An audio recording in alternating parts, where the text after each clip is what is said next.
Hello everyone, welcome to Avanti Fellows. This is Shivani ma'am. So बच्चों, आज के सेशन में we are going to start to practice some questions from our chapter human health and disease and microbes in human welfare and the test code is SB182624। इस test के अंदर हम total 30 question solve करने वाले हैं। सो I hope आप लोगों को किसी भी क्वेश्चन में टेस्ट करते टाइम डिफिकल्टी आया होगा। So we will try to handle all the questions. So सबसे पहले we have question number 16. This question is from microbes in human welfare. Let's start the question.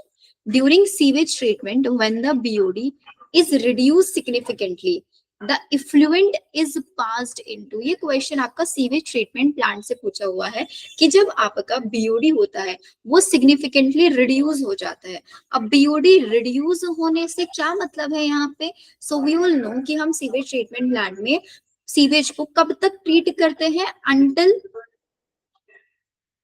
BOD gets reduce. जब तक BOD आपका reduce नहीं हो जाता तब तक सीवेज को ट्रीट किया जाता है।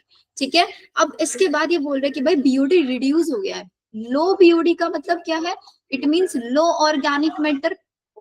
बीओडी कम हुआ, इट मींस हमारा जो ऑर्गेनिक मैटर है वो कम हुआ। ऑर्गेनिक मैटर कम हुआ, इट मींस हमारा जो सीवेज है वो लेस पॉल्यूटेड बन चुका है। और जब हमारा वाटर सीवेज कम पॉल्यूटेड हो चुका है, अब हम उसको कहाँ पे डालेंगे? अब हमने जो अपने सेटलिंग टैंक्स के अंदर फ्लॉक्स की डेवलपमेंट कराया था, अब हमें उन फ्लॉक्स का सेटलमेंट कराना है, उनका सेडिमेंटेशन कराना है। सो अब हमारा जैसे बीओडी रिड्यूस होगा, we will transfer our sewage from, कहाँ से इफ्लुएंट को हम सेकेंडरी सेटलिंग टैंक में ट्रांसफर करेंगे ताकि मेरे जितने भी वहां पे फ्लॉक्स प्रेजेंट है वो सब वहां पे सेडिमेंट हो जाए और मेरे पास एक एक्टिवेटेड स्लज बन के आ जाए। फिर उसी एक्टिवेटेड स्लज को एज अ इनोक्यूलम हम यूज कर लेते हैं किसी अनादर सीवेज ट्रीटमेंट प्लांट के एरेशन टैंक्स के अंदर। सो इट मींस हमारा करेक्ट आंसर क्या होगा? सी होगा। So passed into large aeration tank to form flocs. नहीं, यहाँ पे फ्लॉक्स बनवाने नहीं है, उनको सेडिमेंट कराना है। Primary settling tank to remove primary sludge, no, anaerobic sludge digester नहीं। The correct answer is C. Next question, microbes are useful to man in diverse way. भाई जो माइक्रो ऑर्गेनिजम्स होते हैं वो मैन के लिए काफी बेनिफिशियल होते हैं डिफरेंट डिफरेंट वेज में। Which of the following product are formed by the fermentive activity of yeast? Yeast के फर्मेंटेशन से, अब फर्मेंटेशन से हमारे पास क्या बन के आता है? हमारे पास बन के आता है आपका इथेनॉल बनता है और आपका CO2 का प्रोडक्शन होता है। अब इसी इथेनॉल से हम ब्रेड बनवा सकते हैं, हम आपका टोडी बनवा सकते हैं, नहीं बनवा सकते हैं। एंड आपका वाइन एल्कोहल्स बन सकता है, स्ट्रेप्टोकाइनेज नहीं बन सकता, ब्यूटारिक एसिड नहीं बन सकता, स्विस चीज नहीं बन सकता, हमारा बायोगैस नहीं बनेगा। सो correct answer would B D, bread, ethanol and wine. Next, the group of microbes include. भाई ग्रुप ऑफ माइक्रोब्स के अंदर क्या आता है? Bacteria, Moses, protozoan, fungi. क्या सारे के सारे ये हमारे पास माइक्रोब्स हैं? बताओ।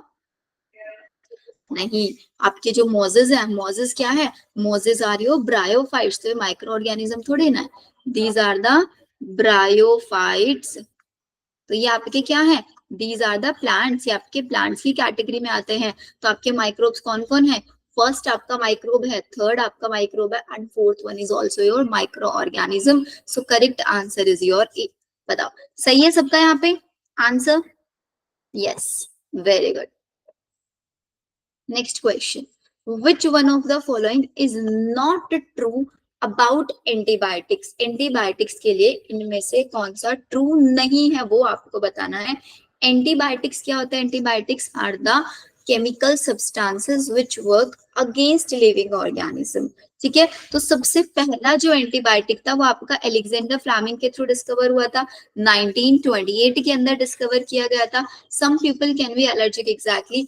Each antibiotic is effective against सिर्फ एक पर्टिकुलर स्पीसीज नहीं। जो एंटीबायोटिक्स होते हैं वो आपका ब्रॉड स्पेक्ट्रम शो करते हैं, सिर्फ एक पर्टिकुलर स्पीसीज के लिए बेनिफिशियल नहीं होते। इसलिए आपका करेक्ट आंसर मतलब नॉट ट्रू हमको बताना है। So your not true is D option, right.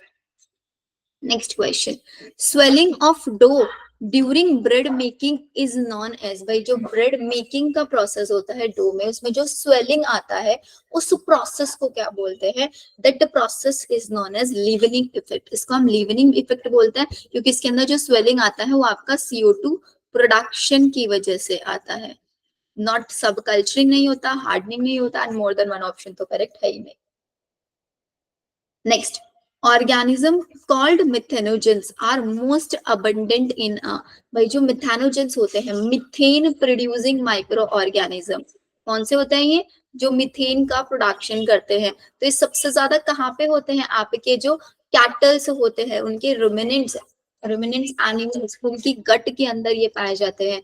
तो मिथेनोजेंस कहाँ मिलेंगे आपके सबसे ज्यादा? कैटल यार्ड के अंदर मिलने वाले हैं, बिकॉज काउ डंग के अंदर ये आपके प्रेजेंट होते हैं, right? Next question. Question number 22. Which one of the following statement regarding BOD is correct? भाई BOD के लिए कौन सा statement correct है? We all know BOD is what? Biological या फिर biochemical oxygen demand. This is biochemical oxygen demand. तो जितना ज्यादा BOD होगा उतना ही ज्यादा water polluted. Greater the BOD of waste water more it will be polluted. तो फर्स्ट स्टेटमेंट तो सही है। Greater the BOD less polluted, no. Lesser the BOD greater नहीं। The correct answer is without any doubt A correct होगा। I think ये question में तो आप लोगों को किसी को भी डाउट नहीं रहा होगा। Next question, how many of the following chemical represent drugs? इनमें से कितने हमको ऐसी रिप्रेजेंट कर रहे हैं, ड्रग्स के बारे में बता रहे हैं, use to relieve the symptoms of allergy? इनमें से कौन सी ड्रग है जिसको एंटी एलर्जिक ड्रग हम बोल सकते हैं?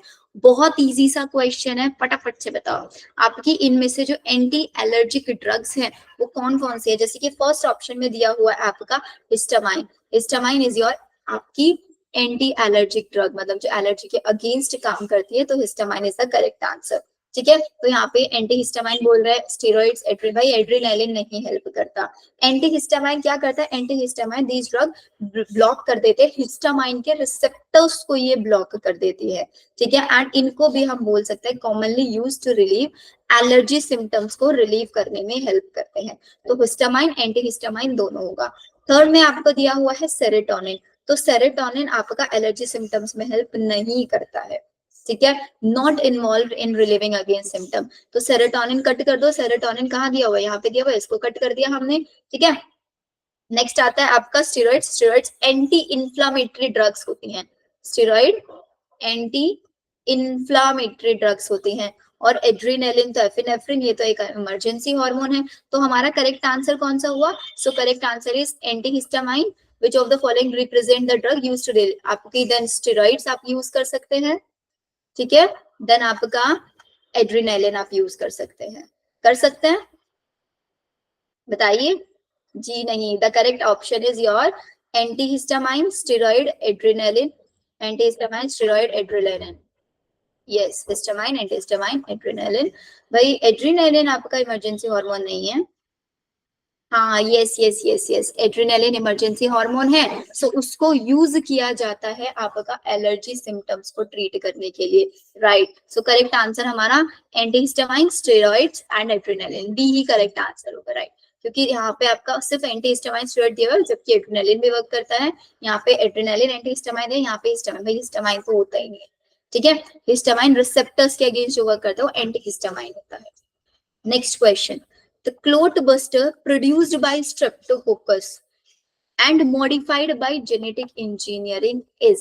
भाई आपका स्ट्रेप्टोकोकस के थ्रू क्या प्रोड्यूस किया जाता है? Streptococcus helps in the production of an enzyme which is known as streptokinase, जो कि हेल्प करेगा आपके क्लोट को रिमूव करने में। सो correct answer is A, penicillin, Penicillium notatum के थ्रू बनता है। स्ट्रेप्सिल मेडिसिन है। साइक्लोस्पोरिन भी नहीं इसके थ्रू बनता है।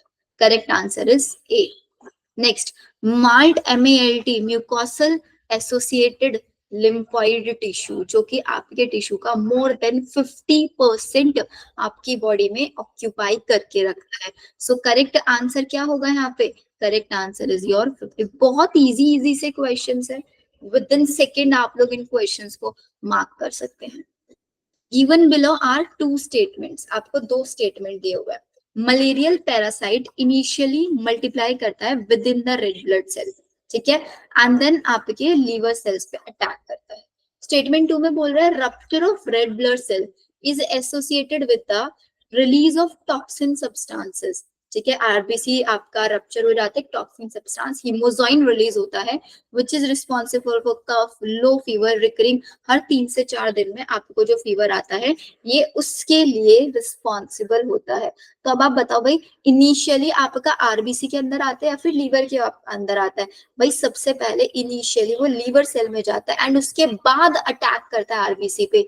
तो मेरा स्टेटमेंट 1 तो हो गया incorrect, your statement 1 is incorrect, and statement 2 rupture of RBC is associated with the release of toxin substance hemozyme जो कि रिस्पॉन्सिबल था चिलनेस के लिए, हाई फीवर के लिए। तो इसका मतलब यहाँ पे करेक्ट आंसर कौन सा होगा हमारा?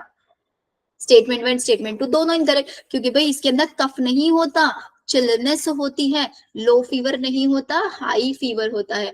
दोनों स्टेटमेंट यहाँ पे इनकरेक्ट दिए हुए हैं, so A is the correct answer. Next आ जाओ 27, where memory cells are formed, memory cells कहाँ पे बनती हैं? तो भाई 4 ऑप्शंस आपको दिए हुए हैं, मोनोसाइट्स, न्यूट्रोफिल्स, इओसाइनोफिल्स एंड लिम्फोसाइट। तो करेक्ट आंसर आपका कहाँ पे है? मेमोरी सेल्स आपकी बनती हैं आपके लिम्फोसाइट्स के अंदर, ठीक है, correct answer is D here. Next question, अब आपको यहाँ पे एंटीबॉडी की स्ट्रक्चर दिया हुआ है, इस स्ट्रक्चर में आपको आइडेंटिफाई करना है कि आपका कौन सा सी टर्मिनल है, कौन सी लाइट चेन। तो भाई जो बड़े वाली चेन्स आपको दिख रही है वो तो आपकी हेवी चेन्स होती हैं, तो हम बता देंगे कि सेकेंड वाली क्या है, second one is your light chain, second light chain, light chain, heavy chain, heavy chain, मतलब सी और डी ऑप्शन को हमने यहाँ पे एलिमिनेट कर दिया। तो इसके बाद आ जाता है यहाँ पे आपका टर्मिनल, कौन सा सी टर्मिनल होता है एंड कौन सा आपका यहाँ पे एन टर्मिनल, सी टर्मिनल और एन टर्मिनल आपको यहाँ पे आइडेंटिफाई करना है। तो बताइए मेरे को फटाफट से कौन सा सी टर्मिनल है, कौन सा एन टर्मिनल है। हैवी चेन देख लो, थर्ड में दोनों में हैवी चेन दिया हुआ है, राइट, थर्ड में दोनों में आपके अंदर हैवी चेन दिया हुआ है, और फर्स्ट पोजीशन इधर होता है आपका एन टर्मिनल और इधर होता है आपका C terminal. So correct answer कौन सा होगा आपका? Correct answer would be your B. Clear? Next question, identify the correct statement regarding immunity. Immunity के अगेंस्ट आपको करेक्ट स्टेटमेंट यहाँ पे आइडेंटिफाई करना है। एंटीजन एक always represented by a living microbe, antigen हमेशा एक लिविंग माइक्रोब होगा या नहीं होगा, ये बताइए भाई। और जरूरी नहीं है लिविंग हो, वो किल्ड फॉर्म में या इनएक्टिव फॉर्म में भी एंटीजन के जैसे वर्क कर सकता है। आपका बी ऑप्शन देखो जरा, बी ऑप्शन में देते हैं infectious organism gaining access into the body during natural infection. क्या वो आपका पैसिव इम्यूनिटी? नहीं, वो आपकी एक्टिव इम्यूनिटी प्रोड्यूस करते हैं। The rate of response to vaccine decrease with subsequent exposure. भाई जो आपका वैक्सीन का रेट है वो जैसे जैसे एक्सपोजर बढ़ता जाता है वैसे वैसे उसका रेट डिक्रीज होता है, ऐसा नहीं होता। एक्टिव इम्यूनिटी स्लो है, right, and it take times to become fully effective. Yes, this is the correct statement. fully effective बनने के लिए एक्टिव इम्यूनिटी में बहुत स्लो प्रोसेस होता है। Next, antigenic determinant site bind to which portion of an antibody molecule. भाई जो antigenic determinant site है वो एंटीबॉडी की किस जगह पे, आपने सुना होगा एपिटॉप साइट होती है और एक आपकी पैराटॉप साइट होती है। तो एपिटॉप और पैराटॉप साइट दोनों की दोनों आपकी लाइट और हैवी चेन के ऊपर प्रेजेंट होती है। यहीं पे आपकी एंटीजन बाइंडिंग साइट और एंटीबॉडी बाइंडिंग साइट दोनों साइट्स प्रेजेंट आपको मिलेंगी अगर एंटीजन एंटीबॉडी के रिस्पेक्ट में आप बात करोगे। तो correct answer would be 1 and 2। Intermediate chain नहीं होता, प्लाज्मा सेल्स पे भी नहीं होता। Clear? A is the correct answer. Next, organic compound not decomposed by microbe in biogas plant. बहुत इजी क्वेश्चन है ये। ऐसा कौन सा कंपाउंड है जो कि आपका माइक्रोब्स के थ्रू डिकम्पोज नहीं कराया जा सकता? That compound is your lignin. भाई प्रोटीन को डाइजेस्ट करा देंगे, सेलुलोज डाइजेस्ट करा देंगे, फोस्फोलिपिड डाइजेस्ट हो जाए, बट लिग्निन डाइजेस्ट नहीं हो पाता है बिकॉज ये एक डेड ऑर्गेनिक कंपाउंड है। क्लियर? नेक्स्ट, अब मैच द फॉलोइंग क्वेश्चंस आ गए भाई। Match the following question microbes वाले चैप्टर से बच्चों बहुत ज्यादा पूछे जाते हैं, सो इनको तो आपको बिल्कुल भी इग्नोर नहीं करना है। लेक्टोबैसिलस आपका क्या प्रोड्यूस करता है? लैक्टिक एसिड, और ये आपका लैक्टिक एसिड एंड आपका एक कर्ड बनवाने में हेल्प करता है। सो एक आंसर होगा क्यू, डी ऑप्शन मैंने कट कर दिया यहाँ पे, ठीक है। एसिडी एसिटिक एसिड बनवाता है, तो डी का होना चाहिए टी, तो भाई इसको भी ऑप्शन को हमने कट कर दिया। बचा कौन सा ऑप्शन हमारा correct? A, Q and B, Saccharomyces cerevisiae yeast. Saccharomyces cerevisiae yeast क्या बनवाने में हेल्प करता है? ब्रेड बनवाने में हेल्प करता है, तो बी का होना चाहिए एस, that's why C option is correct. Clear? Next, complete the following analogy को कंप्लीट करना है। एस्परजिलस सिट्रिक एसिड बनाता है, ब्यूटारिक एसिड कौन बनवाता है? ब्यूटारिक एसिड एसिटोबैक्टर ब्यूटाइलिशियम आपका ये बनवाता है, या फिर आपका क्लोस्ट्रिडियम ब्यूटाइलिशियम बनवाता है? बताओ। जी ma'am, Clostridium butylicum, yes, C is the correct answer. Lactobacillus आपका lactic acid, Saccharomyces cerevisiae yeast आपको उसको हम बोलते हैं जो कि ब्रेड डो वगैरह ये सब बनाने में हेल्प करता है। Next question, constipation and abdominal pain can be symptoms caused by the infection of, constipation हो गया, एब्डोमिनल पेन हो गया, ये सिम्टम्स आपके किसके, कौन सी डिसीज के इन्फेक्शन से आपके कोज्ड होते हैं? ये आपके टाइफाइड के अंदर होते हैं सिम्टम्स, या फिर आपका डाइसेंट्री के अंदर कोज होते हैं? अब आप बता दो भाई इनमें से कौन सी कोज। हीमोफाइलस इन्फ्लुएंजा नहीं, इसके थ्रू एब्डोमिनल पेन ही, कफ वगैरह प्रोड्यूस होता है। सैल्मोनेला टाइफाई, यस, 2 आंसर होना चाहिए, तो हमें ए ऑप्शन कट कर दिया हमने, डी ऑप्शन कट कर दिया। वाउचेरिया अच्छा वाउचेरिया मलेई नहीं, वाउचेरिया मलेई के थ्रू नहीं होगा, इसके थ्रू एलिफेंटाइसिस होता है, elephantiasis. Entamoeba histolytica, right, dysentery cause होगा, तो second and fourth is the correct answer, means B is the correct answer. In which one of the following options are two examples are correctly matched with their particular type of immunity? आपको example बताना है, also उनके अंदर किस type का immunity बन रहा है आपको वो यहाँ पे बताना है। बताओ जल्दी से correct answer. Polymorpho nucleated lymphocytes and monocytes, ये क्या है? आपका एक टाइप की इम्यूनिटी है, राइट। सेलुलर बैरियर्स बनवाते हैं, राइट, ए करेक्ट है मेरा। एग्जाम्पल वैक्सीनेशन दिया हुआ है, एंटी स्नेक बाइट, भाई स्नेक बाइट में पैसिव इम्यूनिटी नहीं देंगे, एक्टिव इम्यूनिटी नहीं, पैसिव इम्यूनिटी दी जाता है। स्लाइवा जो होता है माउथ के अंदर वो फिजिकल नहीं फिजियोलॉजिकल बैरियर है, तो करेक्ट आंसर हमारा यहाँ पे ए होने वाला है, right. Read the following statement. Nicotine present in tobacco smoke. Tobacco smoke के अंदर जो आपका निकोटीन प्रेजेंट है वो आपके ब्लड प्रेशर को डिक्रीज कर देगा और हार्ट रेट को इंक्रीज कर देगा। Is it correct? Yes, assertion आपका करेक्ट नहीं है, क्योंकि ब्लड प्रेशर को डिक्रीज नहीं इंक्रीज करता है, हार्ट रेट को इंक्रीज करेगा, ठीक है।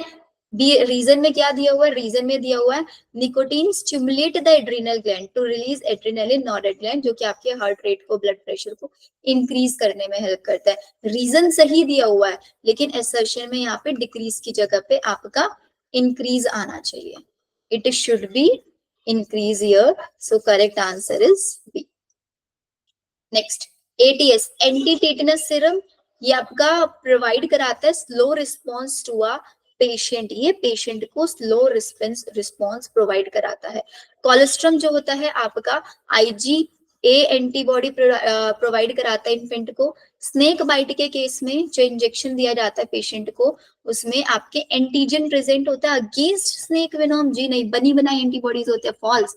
fetus receives some antibodies from mother through placenta, yes this is correct, आपका ये भी करेक्ट है। तो आपको पता है IgG एंटीबॉडी आपका प्रोड्यूस होती है और IgA एंटीबॉडी, दो टाइप की एंटीबॉडीज होती हैं जो कि मदर से बेबी तक ट्रांसफर कराई जाती हैं। तो भाई ATS फर्स्ट से देखो, ATS आपका स्लो रिस्पॉन्स नहीं, आपका फास्ट रिस्पॉन्स प्रोवाइड कराता है, क्योंकि आपकी एक पैसिव इम्यूनिटी है, सो A इज ऑल्सो फॉल्स, ठीक है।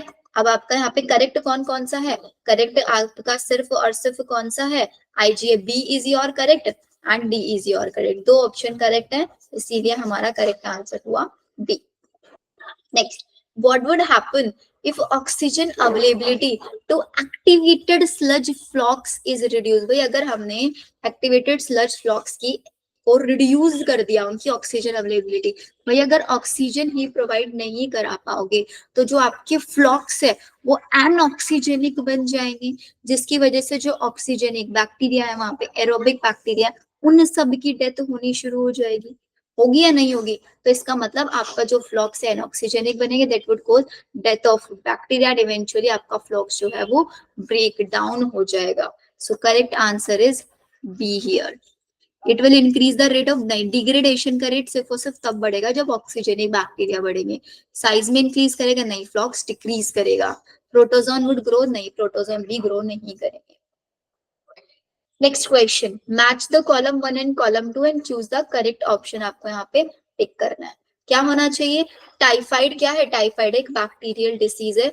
ए का होना चाहिए क्यू। सो ए के क्यू से तो मेरे को एक ही ऑप्शन से यहाँ पे मिल गया है। कॉमन कोल्ड देख लो, कॉमन कोल्ड एक वायरल डिसीज है, आर होना चाहिए, राइट। तो हमें देखो कितना इजी क्वेश्चन है। दी इसमें मैच द फॉलोइंग में हमेशा आपको ऑप्शन एलिमिनेशन के बेसिस पे काम करना है, बिकॉज ऑप्शन एलिमिनेशन के बेसिस पे ही you would be able to solve the question and कभी भी गलती आपका नहीं होता। जैसे मलेरिया है, मलेरिया कैसी डिसीज है? प्रोटोजोन डिसीज है, सी का टी हो गया। रिंगवर्म फंगल डिसीज है। फाइलेरियासिस आपकी एक हेलमिंथ डिसीज है। So in this way, आपका C option is correct. Next, match the following list of bacteria and their commonly imported products आपको यहाँ पे बताने हैं। देखो, Aspergillus niger, एसिटोबैक्टर एसिटी। तो एसिटोबैक्टर एसिटी आपका क्या प्रोड्यूस करता है? Acetic acid. Clostridium butylicum butyric acid produce करता है। लेक्टोबैसिलस लैक्टिक एसिड प्रोड्यूस करता है। Aspergillus niger citric acid produce करता है। ठीक है, बताओ।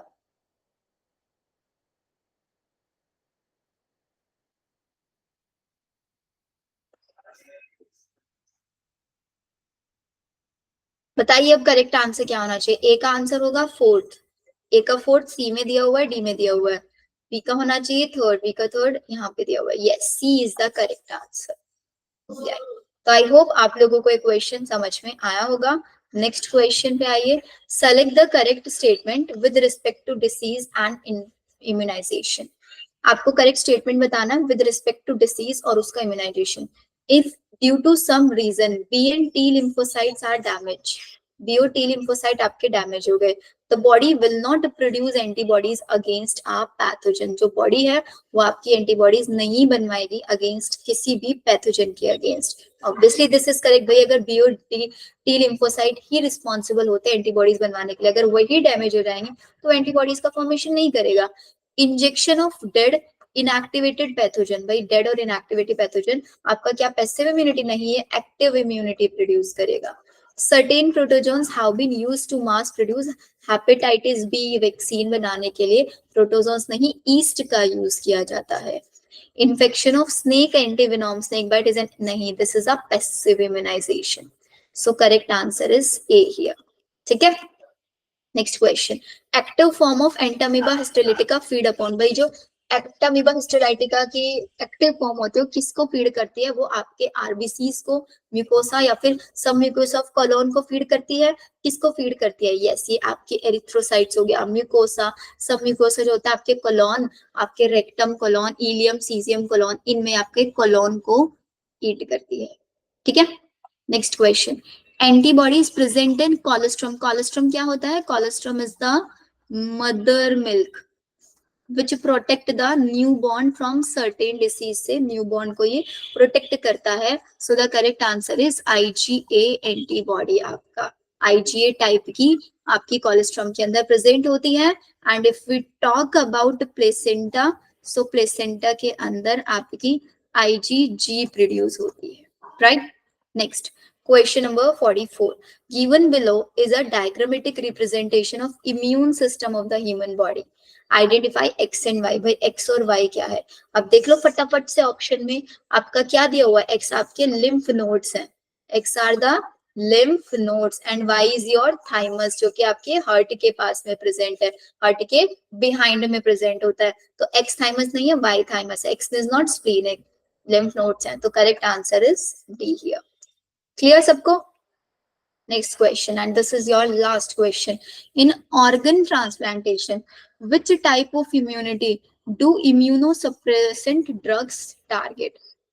ऑर्गन ट्रांसप्लांटेशन के टाइम पे कौन सी इम्यूनिटी इम्यूनोसप्रेसिव ड्रग्स टारगेट करते हैं? तो भाई वो आपकी कौन सी इम्यूनिटी होती है? सेल मेडिएटेड इम्यूनिटी, जो कि आपकी tissue rejection, tissue grafting rejections इनमें हेल्प करती है, राइट? तो आई थिंक आप लोगों को यहाँ तक सारे क्वेश्चंस क्लियर हो गए होंगे.